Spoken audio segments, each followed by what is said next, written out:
Good afternoon. இன்னைக்கு நம்ம என்ன பார்க்க போறோம்னா நெல்லக்கோட்டை ஸ்பெஷல் தாங்க. கழனி புளிச்சாறுன்னு சொல்லுவோம். இப்போ இதுக்கு தேவையானது என்னன்னு பார்த்தீங்கன்னா, கழனி தண்ணியில புளி ஊற வச்சு அந்த தண்ணியை நான் எடுத்திருக்கேன்.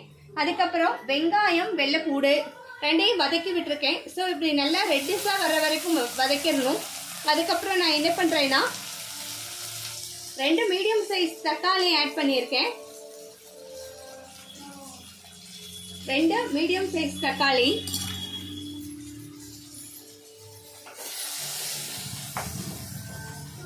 ஸோ ரசத்துக்கு தேவையான உப்பு நம்ம இப்போ ஆட் பண்ணிடலாம். இந்த ஸ்டேஜில் பார்த்தீங்கன்னா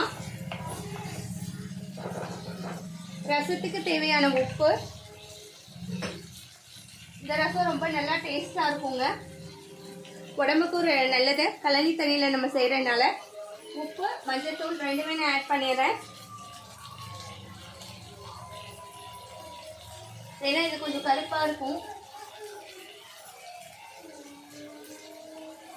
அப்புறம் தேவையான பெருங்காயத்தூள் நம்ம ஆட் பண்ணிடலாம். ஸோ நம்ம இது போட்டோம்னாலே தக்காளி நல்லா வதங்கிடும் நமக்கு. ஆக்சுவலாக இதில் நான் பாதி வெங்காயம் வெங்காயம் கம்மியாக இருந்தாலே போதும். வெங்காயம் நிறைய போட்டிங்கன்னா நல்லா டேஸ்ட்டாக இருக்கும். போதும். நான் கொஞ்சோண்டு பெருங்காயத்தூள் ஆட் பண்ணிட்டேன், கட்டி பெருங்காயம்.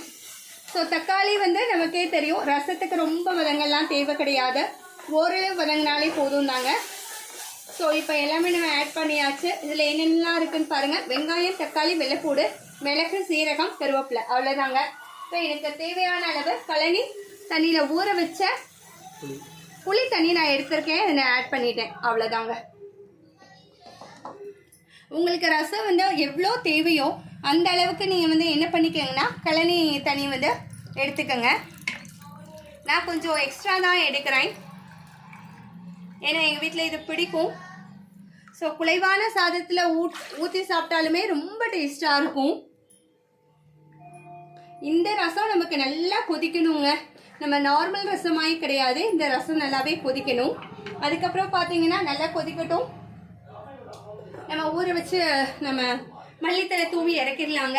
இதுதான் எங்களுடைய நிலக்கோட்டை ஸ்பெஷல் கழனி ரசம். இது ரொம்ப உடம்புக்கு நல்லது. அயன் ரிச், புரோட்டீன் ரிச்னு எங்கள் அம்மா சொல்லுவாங்க.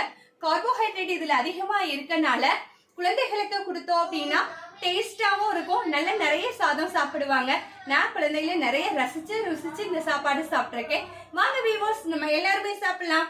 பாய், ஹாவ் அ கிரேட் சண்டே.